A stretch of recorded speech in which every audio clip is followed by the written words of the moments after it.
ধোনি যেখানে খেলে সেটাই তার ঘরের মাঠ। ভারতীয় ক্রিকেটে এ এক প্রবাদ বাক্যের মতো। ধোনি ঠিক কতখানি জনপ্রিয় হতে পারেন তার নমুনা দেখা গেল এবারের আইপিএলে। বিশাখাপত্তনমে খেলতে নেমে দিল্লির ঘরের সমর্থকদের মন কেড়ে নিয়েছিলেন তিনি। আবার মুম্বাইয়ের বিপক্ষে নেমেও প্রতিপক্ষ শিবির থেকে পেয়েছেন সম্মান। 42 বছর বয়সে এসেও ধোনি অতুলনীয়, তার চাহিদা এখনো তুঙ্গে।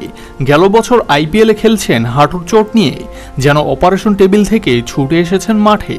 যে কারণে সেবার ব্যাটিং অর্ডারে বেশ অনেকটা নিচে নেমে খেলেছিলেন, এবারও ঠিক তাই করছেন।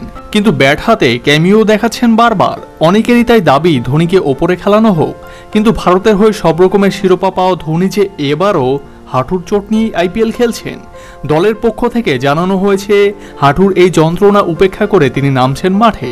মুম্বাই ইন্ডিয়ান্সকে হারানোর পর ধোনি সমস্যার কথা জানিয়েছেন স্বয়ং চেন্নাই সুপার কিংসের বোলিং কোচ এরিক সিমন্স।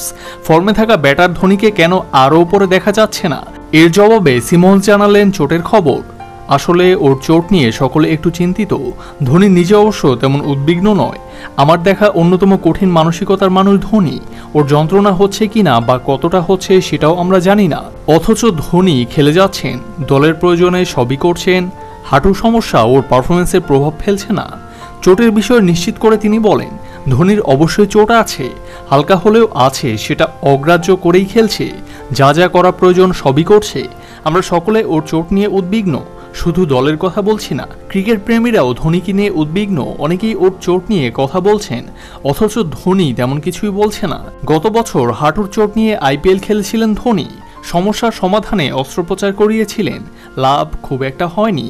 এবারও হাঁটুর চোটকে সঙ্গী করেই খেলছেন আইপিএলে। তারপরও অবশ্য ফিনিশার রোলে নিজের কাজটা ঠিকই করে চলেছেন এমএসডি।